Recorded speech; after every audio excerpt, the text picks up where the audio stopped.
నిజంగా చాలా బాధాకరమైన విషయం. ఒకే ఊర్లోనే ఆటోలో ఒక జంక్షన్లో ఆటో టర్నింగ్ లారీని ఓవర్టేక్ చేసి ఆర్టీసీ బస్సు యాక్సిడెంట్ జరగడం, మరి అక్కడ 7 మంది చనిపోవడం.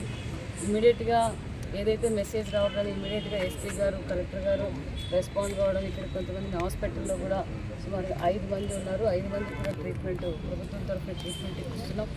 మరి ఇలాంటివి జరగకుండా తగు చర్యలు కూడా తీసుకోమని ఎస్పీ గారికి మేము కలెక్టర్ గారికి కూడా ఆదేశించాం.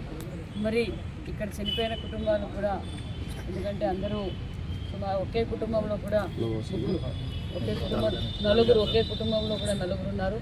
వారికి కూడా ముఖ్యమంత్రి గారు వెంటనే స్పందించి వారికి కూడా ప్రతి ఒక్కరికి 5 లక్షల రూపాయలు ఎక్స్‌గ్రేషియా కూడా ప్రకటించాం. అదేవిధంగా ఎవరికైతే గాయాలు క్షతగాతులకు కూడా మేము గవర్నమెంట్ తరఫున కూడా వాళ్ళకు చికిత్స కూడా అందిస్తున్నాం. ఇలాంటివి మరి జరగకుండా చూసుకోవాల్సిన జాగ్రత్తలు కూడా మేము తీసుకుంటామని కూడా తెలియజేస్తున్నాం.